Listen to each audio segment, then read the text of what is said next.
Vasudevaya.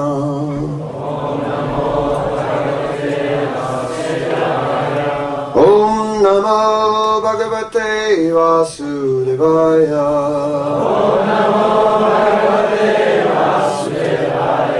Om Namo Bhagavate Vasudevaya.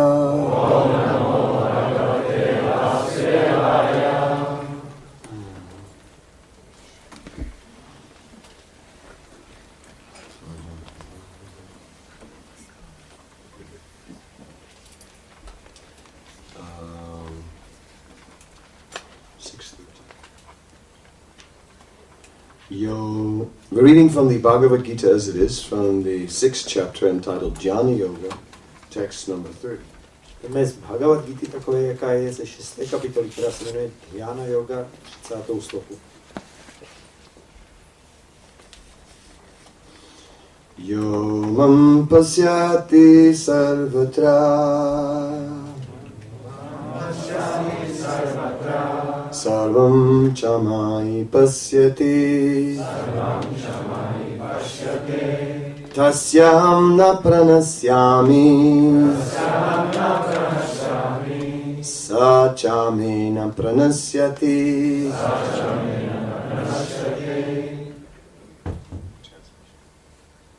Překlad. Pro toho, kdo mě vidí všude a vše vidí ve mně, nejsem nikdy ztracen. A on není nikdy ztracen pro mě. Ten, kdo si je vědom Krišny, vidí Pána Krišnu všude a vše vidí v Krišnovi. I když se může zdát, že vidí jen jednotlivé projevy hmotné přírody, ve skutečnosti ví, že vše je projevem Krišnovy energie a u všech těchto projevů si je vědom Krišny. Nic nemůže existovat bez Krišny. A Krišna je pánem všeho. To je základní princip vědomí Krišny. Vědomí Krišny je stav rozvinuté lásky ke Krišnovi, který je dokonce výše než osvobození od hmotného světa. V tomto stavu vědomí Krišny přesahujícím seberealizaci nastává jednota s Krišnou v tom smyslu, že Krišna se pro oddaného stává vším a oddaný je svou láskou ke Krišnovi naplněn. Tehdy je mezi ním a pánem důvěrný vztah. Oddaný na této úrovni nemůže být nikdy zničen a osobnost božství mu také nikdy nezmizí z očí.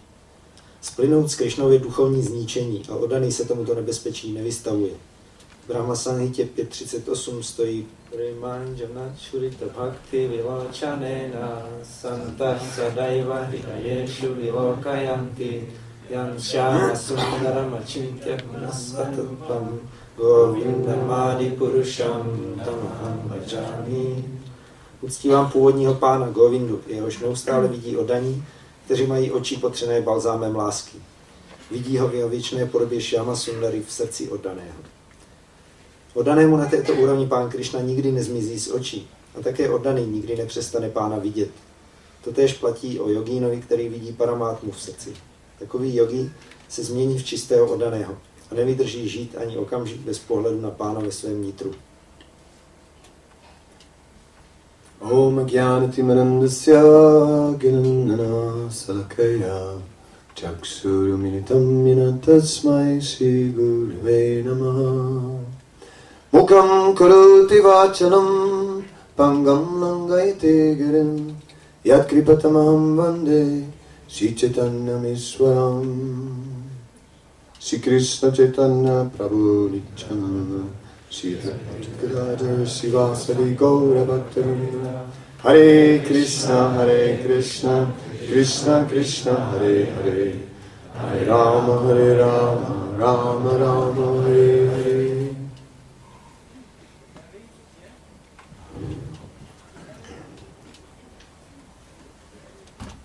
I have been reading about Bhishmadev recently. Jsem nedávno četl o Bhishmadevovi. And what an extraordinary devotee Bhishmadev was. Jaký byl Bhishmadev neobyčejný oddaný. And although somehow or other Bhishmadev wound up fighting against the Pandavas. Přesto nějakým způsobem se stalo, že skončil najednou v boji proti Pánduvovcům. Still, Bhishmadev was a devotee. Přesto byl Bhishmadev oddaný. And Krishna was fighting along with Arjuna. Krishna bojoval po boku Arjuny. At least Krishna was driving the chariot. Alespoň řídil jeho kočár.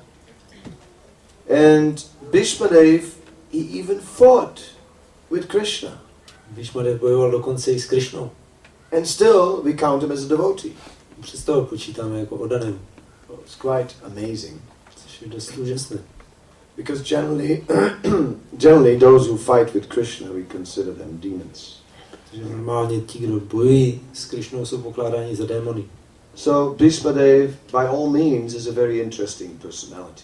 Takže Krishna je ve všech ohledech, Bhishmadev je ve všech ohledech výjimečná osobnost. We know that the Pandavas were the 5 sons of Pandu. Víme, že Pandovci byli 5 syny Pandua. And that Pandu was the ruling king. Pandu byl vládnoucím králem. But then, due to circumstances, Pandu died young. Ale kvůli určitým okolnostem Pandu zemřel ještě mladý. And his 5 sons were still children. Jeho 5 synů bylo ještě dětmi. So they were not ready to take over the throne. Nebyli připraveni na to, aby mohli převzít trůn. Now Pandu had an elder brother. A Pandu měl staršího bratra.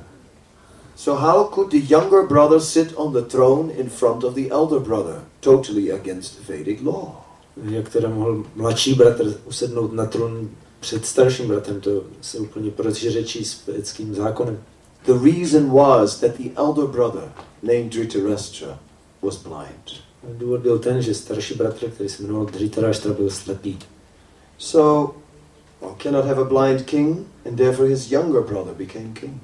No, není možné mít slepého krále, proto se jeho mladší bratr stal králem.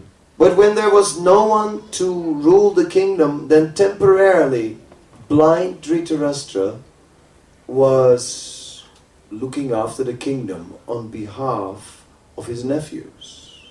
No, když potom nebyl nikdo, kdo by mohl vládnout království, tak dočasně v zastoupení svých synovců vládl slepý Dhritarashtra. Dhritarashtra was thinking that I should have been king. On si myslel, no já jsem měl být král. Because I was the elder brother. Já jsem byl starší bratr. But I could not be. No, ale nemohl jsem být. Because of my blindness. Kvůli svojí slepotě. But then my son should become, not the son of my younger brother.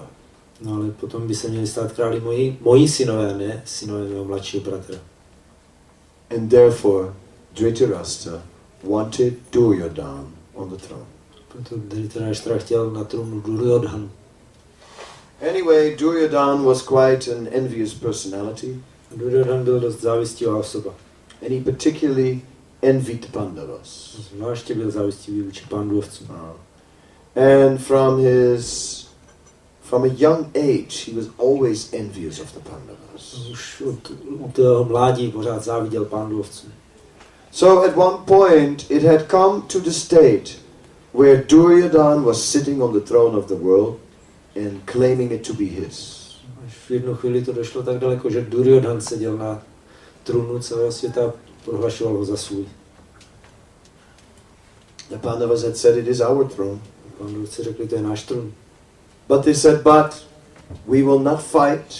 You can have it, but give us at least 5 villages. Řekli, no ale tak my nebudeme bojovat, nech si ho, ale dej nám aspoň 5 vesnic. And Duryodhana had replied, I will not give you enough land to stick a pin in. No, Duryodhana odpověděla, já vám nedám ani tolik půdy, aby se do něj dal zapíchnout špendlík. So this is the introduction to the situation that we are looking at. No, to je úvod k celé té situaci, na kterou se díváme. Leading up to the battle of Kurukshetra. Což vedlo k bitvě na Kurukšetře. And we know that Krishna, the supreme personality of Godhead, was staying in the house of Yudhishthira Maharaj. Víme, že Krishna, nejvyšší osobnost božství, pobýval v domě Maharaje Yudhishthira. Krishna, the supreme personality of Godhead, was acting as the servant of Maharaj Yudhishthira. Krishna, nejvyšší osobnost božství, jednal jako služebník Maharaje Yudhishthira. When Maharaj Yudhishthira ordered, then Krishna went. Když Maharaj Yudhishthira nařídil, tak se Krishna vydal na cestu. How is it possible that one can order the supreme personality of Godhead around? Jak to je možné, že někdo může jen tak někam posílat nejvyšší osobnost božství? How could Yudhishthira do this? Jak to mohl Yudhishthira udělat? It's quite amazing. Což je zase dost podivuhodné. Then Yudhishthira sent Krishna to the Kurus, to Dhritarashtra and Duryodhana, to try and make peace. Yudhishthira poslal Krishnu za Kurovci, Dhritarashtra a Duryodhanu, aby se pokusil domluvit mír. So the Kurus, they heard the news that Krishna is coming as a messenger of Yudhishthira, a peace messenger. Kurovci se doslechli, že Krishna přijíždí jako mírový posel Maharaja Yudhishthira. So Dhritarashtra, he thought, we'll pacify him, we'll treat him really nice. Dhritarashtra si říkal, no my ho nějak uklidníme, budeme se k němu chovat pěkně. And he had some gifts prepared, 8 beautiful golden chariots. Připravil pro ně nějaké dary, 8 krásných zlatých kočárů. 8 golden cars. 8 zlatých automobilů. You know, so it's like trying to bribe him, basically. Což v podstatě znamená, že se ho pokoušel podplatit. So Vidura saw that, and he said to Dhritarashtra, he said, you're not making an offering to Krishna out of devotion, you're trying to bribe him.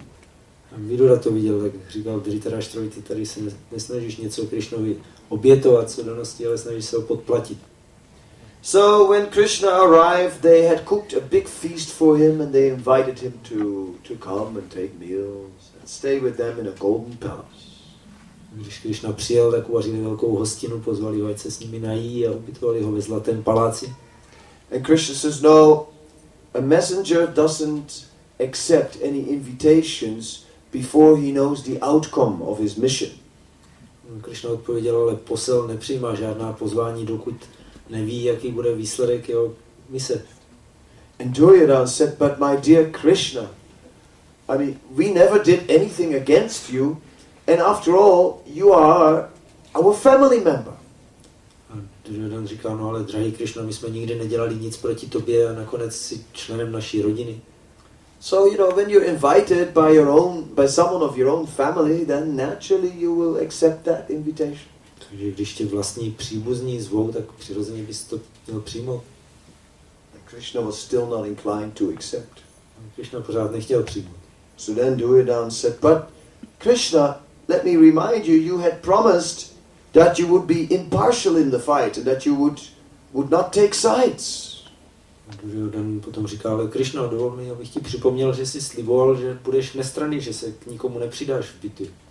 So you should not be partial to the Pandavas. Takže bys neměl nadržovat Pánduvovců. And Krishna said, Duryodhana, I have never ever for a moment appreciated your envy of the Pandavas. A Krishna říkal, Duryodhana, mně se nikdy ani na moment nelíbila tvoje závist vůči Pánduvovcům. So many times you have mistreated them. Tolikrát se s ním choval špatně. Anyone who is against the Pandavas is against me. A kdokoliv je proti Pánduvovcům, tak je i proti mně. And I will bestow no favor upon such a person at all. A takové osobě neudělím vůbec žádnou přízeň. I mean, all of us would have been on our knees by then and say, "Oh, please." Tak my bychom všichni padli na kolena a prosili. But Duryodhana was a fool. Duryodhana byl hlupák. So it became a war. Takže z toho byla válka. And somehow or other, Bhishmadev was a member of the royal household of the Kuru family. Stalo se, že Bhishmadev byl členem královské domácnosti kurovské rodiny. So as a kshatriya, he was doing his duty. Jako kšatria plnil svou povinnost. And he was fighting. A bojoval. He was the general of Duryodhana's army and he was arranging everything. Generálem Duryodhanovy armády všechno zařizoval. And ultimately, he was accused by Duryodhana. Až potom ho Duryodhana obvinil. Duryodhana said, "You are not fighting seriously. Mu říkal, ty nebojuješ vážně. Actually, you are secretly favoring the Pandavas. I know it. They are your favorite grandchildren." Ty v skutečnosti potají nadržuješ Pandavcům, já to vím, to jsou tvoji oblíbení vnuci. You're acting as if you're fighting, but you are not fighting against them. Děláš jako, že bojuješ a přitom proti nim vůbec nebojuješ. In this way, Duryodhana spoke to Bhishma. Takhle mluvil Duryodhana Bhishmovi. So Bhishma, being challenged in that way, said, "All right, here I have 5 arrows. You see these 5 arrows? With these 5 arrows, tomorrow I will kill the Pandavas." Bhishma říkal, no dobře, tak začal to brát vážně. Vidíš, tady mám 5 šípů a zítra s nimi zabiju všech 5 Pandavců. So Duryodhana said, "I'll keep those arrows and I'll give them to you tomorrow." A Duryodhana říkal, dobře, tak já si je nechám u sebe a dám tě zítra. All right, Bhishma said. Bhishma říkal, tak dobře. So Krishna, of course, is the supreme personality of Godhead. Samozřejmě Krishna je nejvyšší osobnost božství. It is said that he is abhigya, he is all-knowing. Je řečeno, že je vševědoucí. So Krishna knew very well that Duryodhana had those arrows. Že dobře věděl, že Duryodhana má ty šípy. So Krishna said to Arjuna, "Arjuna, you go tonight to the camp of Duryodhana after the sundown, and the fighting will be over. You go there, and you just ask him for some charity." Krishna řekl Arjunovi, jakmile zapadne slunce, přestane se bojovat, tak běž do tábora kurovců a požádej Duryodhanu o nějaký milodar. He's a kshatriya, he will not refuse. To kshatriya tak tě neodmítne. And then you ask him for these 5 arrows. No potom ho požádej o těch 5 šípů. So Arjuna went there to the camp of Duryodhana at night. "Arjuna, what are you doing here?" Takže Arjuna tam šel do Duryodanova tábora. Co tady děláš, Arjuna? Arjuna said, "I've come to beg some charity." Arjuna přišel, no já jsem přišel poprosit o nějaký milodar. "Oh, what charity do you want? You want the kingdom without fight? All right, you can have it." No jaký chceš milodar? Království bez boje? No dobře, můžeš ho mít. Arjuna said, "No, I don't want that. Just give me those 5 arrows." Arjuna říkal, ne, to nechci, jenom mi dej těch 5 šípů. So in this way, Arjuna got the 5 arrows. Tak Arjuna získal těch 5 šípů. When Bhishmadev found out, he became so angry. Když to Bhishmadev zjistil, tak se tak rozlobil. Because he realized that it was Krishna. Takže chápal, že to byl Krishna. And he said that Krishna made me break my word. I gave my word that I would kill the 5 Pandavas, and Krishna made me break my word. On říkal, no Krishna, on mě donutil porušit můj slib. Já jsem slíbil, že zabiju 5 Pandavců a Krishna způsobil, že to nesplním. He said, "Tomorrow I will fight in such a way that I will surely kill Arjuna unless Krishna breaks his vow." No a tak říkal, zítra budu bojovat tak, že buď to zabiju Arjunu, nebo jedině to může zachránit, když Krishna poruší svůj slib. Krishna has vowed that he will not fight. Krishna slíbil, že nebude bojovat. But tomorrow he will have to fight if he wants to save Arjuna. Ale zítra bude muset bojovat, pokud bude chtít zachránit Arjunu. So then Arjuna entered upon the battlefield. Krishna was riding in front of him on the chariot. Takže Arjuna přijel na bojiště, na kočáře, který řídil Krishna. And Bhishmadev began to fight in such a terrible way that Arjuna was about to lose his life. A Bhishmadev bojoval tak urputně, že Arjuna už málem přišel o život. And the wheel of Krishna's chariot fell off. Not Krishna's, Arjuna's chariot fell off. A od Arjunova kočáru upadlo kolo. Then Krishna jumped off the chariot, grabbed that wheel and stormed with that wheel at Bhishmadev. A tehdy Krishna se skočil, popadl do kolo a hnal se s ním na Bhishmadevu. That's what Bhishmadev wanted. To bylo přesně, co Bhishmadev chtěl. So later, as the whole battle goes on, we know that at one point the end of Bhishmadev's life came. No a jak víme, bitva pokračovala, potom v jednu chvíli už nastal konec Bhishmového života. And that Bhishmadev was lying on a bed of arrows. Bhishmadev ležel na lůžku ze šípu. He was thirsty. Měl žízeň. Just like me.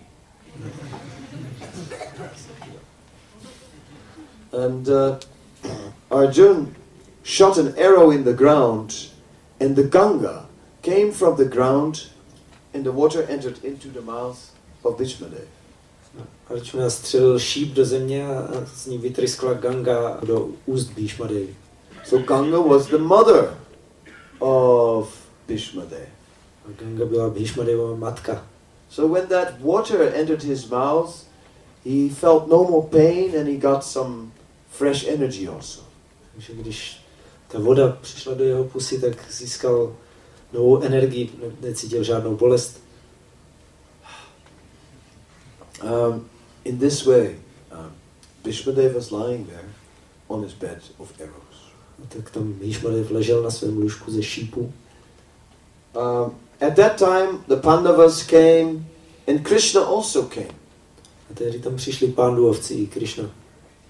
So many things were spoken. A mluvilo se o mnoha věcech. But one of the things that Bhishmadev said was that, how fortunate am I? Jedna věc, kterou Bhishmadev řekl, bylo, jaké mám štěstí. And how fortunate are the Pandavas? Jaké Pánduvovci mají štěstí. Because the Supreme Personality of Godhead lived with them in their palace. Protože nejvyšší Pán, osobnost božství, s nimi žil v jejich paláci. How fortunate is Arjuna that the Supreme Lord is acting as his chariot driver. Jaké štěstí má Arjuna, že nejvyšší Pán mu dělá vozaté. And still, I am more fortunate than Arjuna. No, ale já mám ještě větší štěstí než Arjuna. Because Arjuna, he was seeing Krishna from the back. Protože Arjuna se díval na Krishnu ze zadu.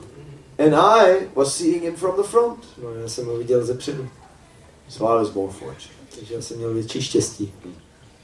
Yes, in the whole battle, Arjuna was only behind Krishna. But Bhishmadev was right in front and had the perfect darshan. Protože celou bitvu byl Arjuna za Krishnou, ale Bhishmadev byl před ním a pořád měl perfektní darshan.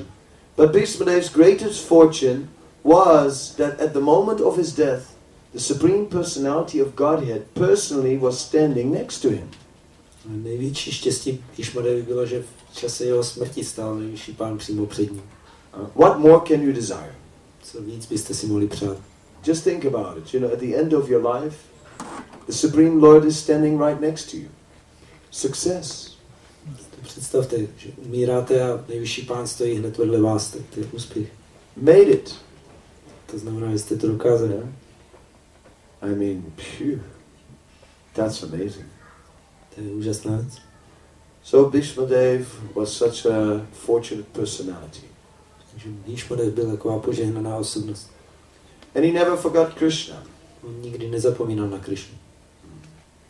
What does it mean to always remember Krishna? Co to znamená pořád vzpomínat na Krishnu? And to never forget him? A nikdy na něj nezapomenout. To just always think of the form of Krishna? Pořád myslet na Krishnovu podobu? Yes. Ano. Is that all? Je to všechno? No, there is more. Ne, ještě něco víc. Also, to always think of Krishna and to never forget him means to always act in a way that is pleasing to Krishna. Pořád myslet na Krishnu a nikdy na něj nezapomínat také znamená pořád jednat takovým způsobem, jak ho těší. This is the nature of the great devotees. To je povaha velkých oddaných. Even when they shoot arrows at Krishna, it's pleasing to Krishna. Dokonce i když na Krishnu střílejí šípy, tak ho to těší. Just like the gopis. Jako gopi. When they were sometimes they acted in a mood against Krishna's desire. Někdy jednali v takové náladě, která byla v rozporu s Krishnovou touhou. Just like when Krishna wanted to leave Vrindavan.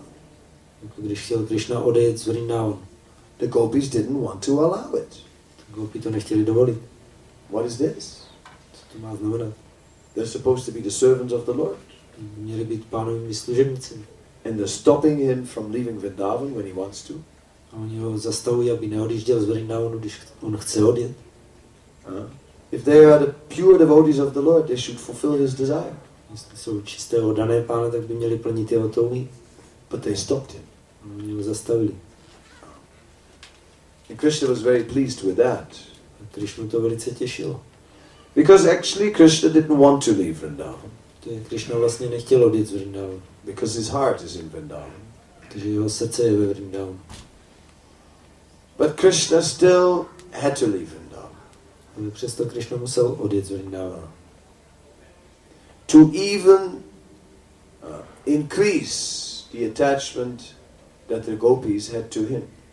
Aby ještě posílil tu připoutanost, kterou k němu gopi cítili.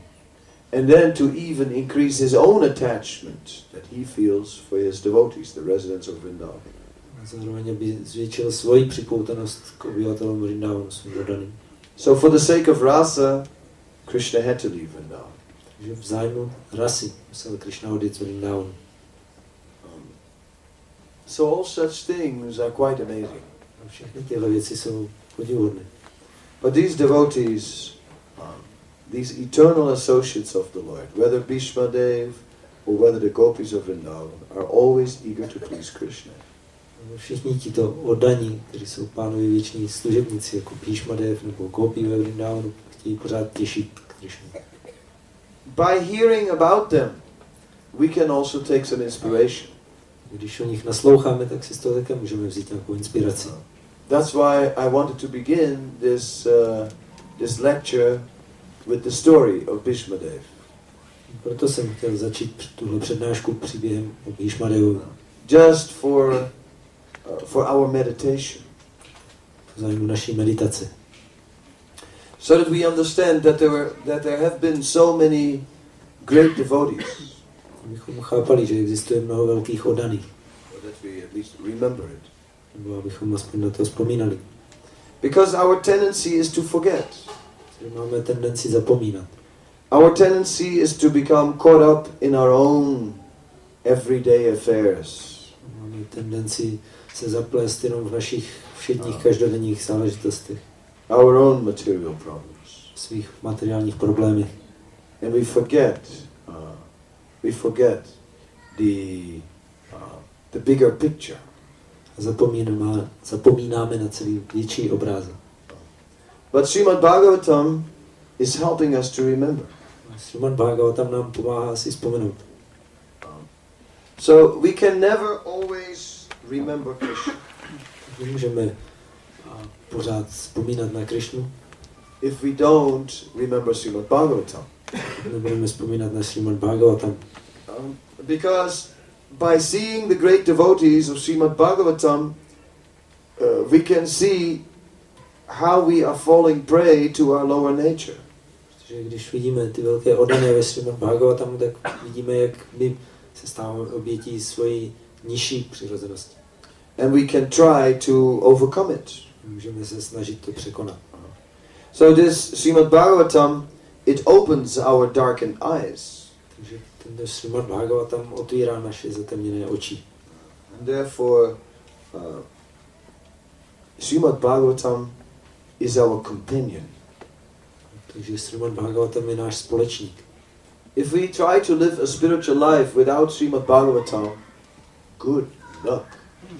Pokud se budete snažit žít duchovní život bez Srimad Bhagavatamu, tak hodně štěstí. I don't know how it is possible. Já nevím, jak by to bylo možné. I don't know. I wish you well. Já nevím, takže vám přeju všechno nejlepší. I think that Srimad Bhagavatam must be close. Myslím, že Srimad Bhagavatam musí být pořád na blízku.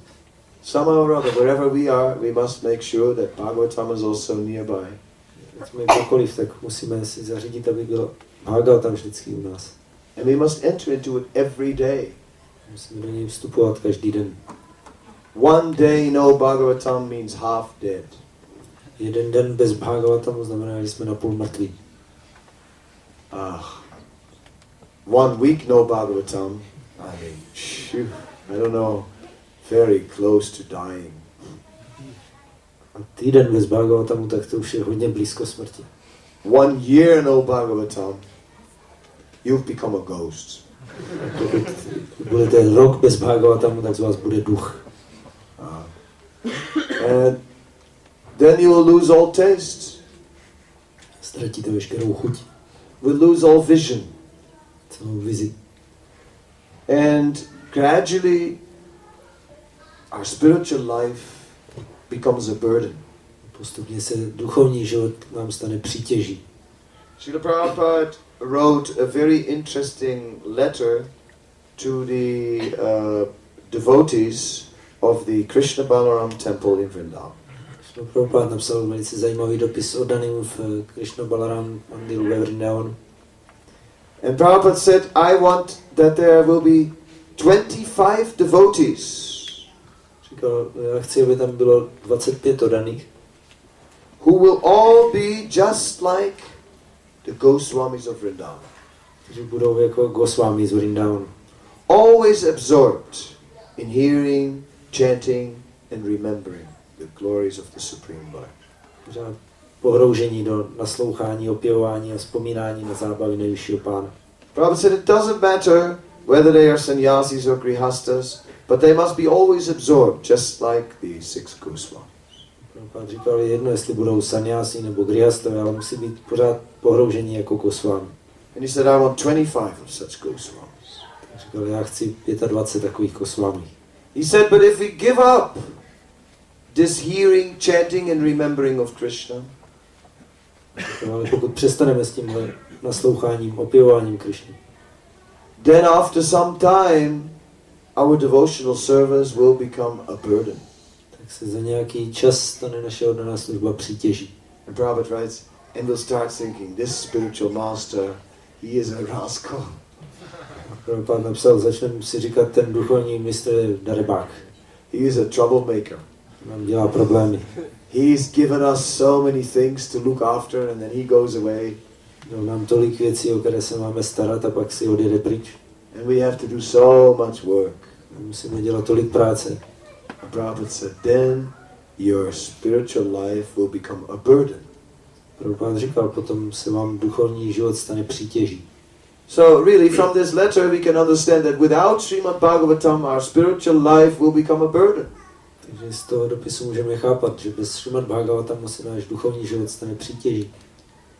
And we wondered all along, what is it with me? A my jsme se pořád divili, co se to se mnou děje. I thought maybe it was the flu. Jsem myslel, že to je nějaká chřipka, Maybe some bacteria. nějaký bakterie. But lately I've not been feeling very enlivened. No, poslední dobou se necítím moc inspirovaný. No, it's simply no Bhagavatam. To je jednoduše to, že nemáte Bhagavatam.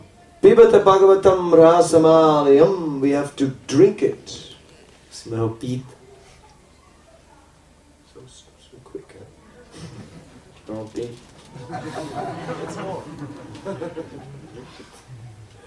Pibata Bhagavatam rasamaliyam. And you translate all that Sanskrit like so pink. Musíme ho pít.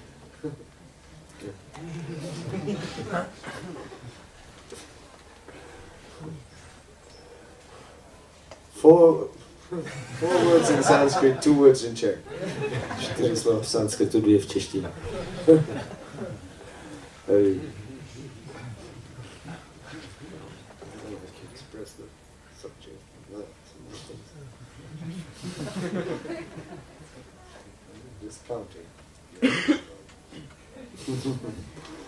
Yes, so this Bhagavatam, it is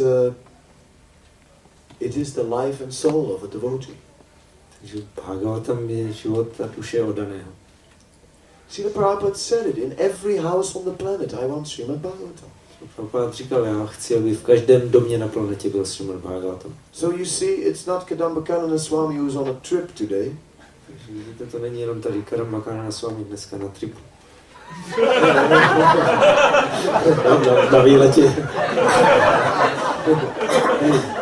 He's on a Bhagavatam trip, you know. Výletě s Bhagavatamem. No, Prabhupada said in every house on the planet, so, you know, that means yours also. Prabhupada říká, v každém domě na planetě, to znamená i ve vašem. No, and mine also. I v mojem. Because my house is a suitcase. Takže mým domem je kufřík. But Bhagavatam is there. Ale mám tam Bhagavatam. Yes, so when I think about these things, then I realize that it's not so easy. Takže když myslím na tyhle věci, tak si uvědomuji, že to není snadné. Because there are telephones. Protože máme telefony. There are people who want so many things. Jsou tady lidé, kteří chtějí tolik věcí. There are bills. Jsou tady účtenky. And there is sense gratification. Je tady smyslový požitek. And all these things you have to ignore if you want to read Srimad Bhagavatam. A tohle všechno musíte ignorovat, pokud chcete číst Srimad Bhagavatam. You have to take your phone and actually push that button and it cries, right? And you turn it off and it starts crying. Musíte vzít ten svůj telefon a zmáčknout ten čudlík a on naříká, když ho vypínáte. You have to shut down your computer. Musíte vypnout svůj počítač. It's very painful. To bolí. And just actually open up the book. A prostě otevřít knihu. And of course it's difficult at first. A ze začátku je to samozřejmě těžké. Because we're not used to it. Protože to nejsme zvyklí. But if we get into it on a regular basis and really try to understand what it means to us. Když se do toho dostaneme a pravidelným způsobem se snažíme chápat, co to pro nás znamená. Then it will help us to develop so much taste for Krishna. Nám to pomůže vyvinout spoustu chutí pro Krishnu. I'm always thinking that Bhagavatam works in different ways. Já vždycky si říkám, že Bhagavatam funguje různými způsoby. I thought that for the demons, Bhagavatam is like a thunderbolt. Jsem si říkal, pro démony je jako blesk. It cracks their heart. A rozbíjí jejich srdce. For the ignorant, it is like light. Pro nevědomé je jako světlo. It gives them insight, something they never had. Dává náhled do něčeho, co nikdy nechápali. For those who have some faith in Bhagavatam and who are ready to adjust their life according to Bhagavatam, it is like the reins of a horse. A pro ty, kdo mají nějakou víru a chtějí si uspůsobit život podle Bhagavatamu, je to jako otěže pro koně. And for those who regularly read Bhagavatam, Bhagavatam gives them access to wells and lakes full of nectar. Pro ty, kdo pravidelně čtou Bhagavatam, tak jim dává přístup ke studnám a jezerům nektaru. And for those who are addicted to Bhagavatam and read Bhagavatam all the time and cannot stop. Pro ty, kdo jsou navyklí na Bhagavatam a čtou ho pořád a nemůžou přestat. For those, the Bhagavatam is an ocean of transcendental love for Krishna. Pro ně je Bhagavatam oceánem transcendentální lásky ke Krishna. And such devotees, they are deeply absorbed. Takoví oddaní jsou hluboce pohrouženi. We see how our acharyas, they wrote commentaries. Vidíme, jak naši acharyové psali komentáře. And we can just see how deep they were meditating on every word of the Bhagavatam. Můžeme vidět, jak hluboce meditovali o každém slovíčku Bhagavatamu. And then they wrote it down. Potom to sepsali. What a meditation! To byla meditace. We can understand that they were completely absorbed in meditation on the Bhagavatam. Můžeme chápat, že byli plně pohrouženi v meditaci o Bhagavatamu. So, if we want to always remember Krishna, takže pokud my chceme pořád vzpomínat na Krishnu, well, then I've given the handy household tip of the day. Tak já jsem dal takový tip dne. pro domácnost. Příruční handy. No, šikovný typ.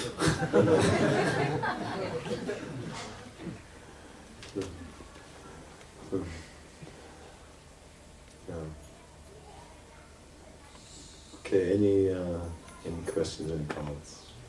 Nějaké otázky, komentáře?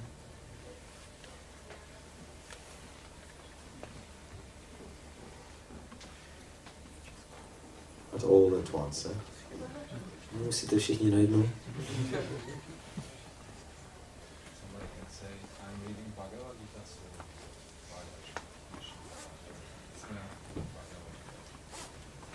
Někdo může říct, že stačí číst Bhagavad-gitu, proč bych měl číst ještě Bhagavatam?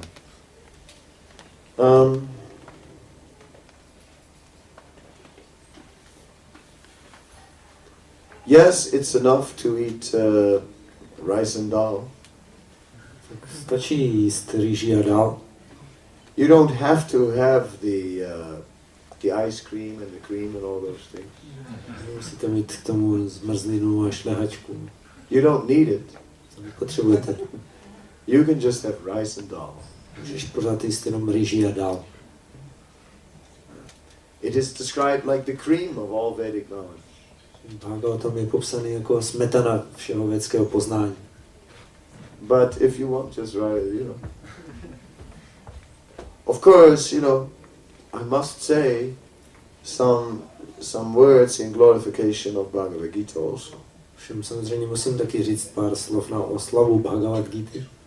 And we have a commentary of Srila Baladev Vidyabhusan on the Bhagavad-gita. Máme také komentář Baladeva Vidyabhushany na Bhagavad-gitu. And somehow or other, at one stage of his life, he was residing at Radhakund. V jednom stádiu svého života pobýval u Radhakundu. And then, like at Radhakund, you think, now I'll start meditating on Radha and Krishna. Takže byste si řekli, no tam začnu meditovat o Rádě, Krishnovi a tak. But it was at that time that the Vaishnavas requested him to write a commentary on the Gita. Právě tehdy ho Vaishnavové požádali, aby napsal komentář k Bhagavad-gitě. So he's thinking, well, this is a little awkward, I'm here at Radhakund and... Takže si můžete říct, to je trochu divné, já tady jsem u Radhakundu. I'm here at Radhakund and now write some commentary on the Gita. Mám psát komentář ke Gítě. But then, to oblige the Vaishnavas, he started to write the commentary on the Gita. No, ale aby vyhověl Vaishnavům, tak začal psát ten komentář k Bhagavad-gitě. And he became so ecstatic that he couldn't stop. No, byl z toho tak extatický, že se nemohl zastavit. And he just wanted to go on and on with the Gita. Chtěl pořád jenom pokračovat dál a dál s Gítou. So there is no doubt that one can also very ecstatically read the Bhagavad-gita. Že není pochyb o tom, že i Bhagavad-gitu může člověk číst velice extaticky. That's true. To je pravda. But still, there is something special in the Srimad Bhagavatam. No, přesto ve Srimad Bhagavatamu je něco speciálního. Because in the Gita you don't find the detailed descriptions about the Supreme Personality of Godhead directly, about his lotus eyes and the nature of his appearance. V Gítě se nenajdou tak podrobné popisy přímo nejvyššího pána o jeho lotosových očí a povaze jeho zjevení. The Bhagavatam gives us a great detailed descriptions of the personality of God. Bhagavatam nám dává velice podrobné popisy osobnosti božství. And there is so much nectar. Tam je spousta nektaru. That, come on, you can have a little cream. Takže trošku té smetany si můžeš dát. It's okay. To je v pořádku.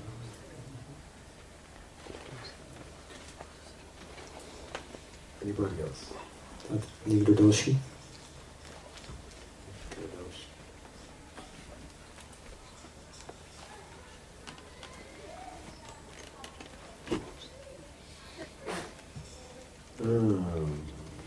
Okay.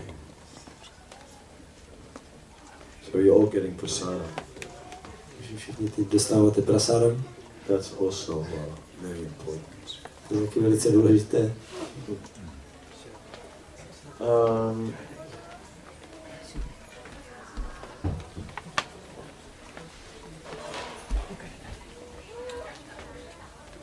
But I must say that maybe I'm a little bit on a Bhagavatam trip lately. Musím říct, že jsem nedávno byl tak nějak na výletě s Bhagavatamem. Because I've been reading a lot of Bhagavatam lately. Teď poslední dobou hodně čtu Bhagavatam. And I must say, I find it very enlightening. Musím říct, že shledávám velice inspirující. Very much so. Příliš moc. Yeah. It's really nectar. To je skutečný nektar.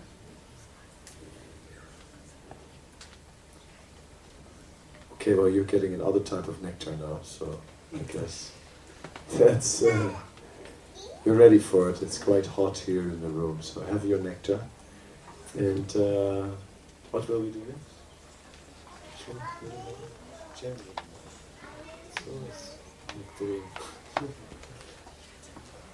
But if prasadam comes in, then you cannot. Vaja, soft, gentle. That's what we should do. Some sweet. Very sweet.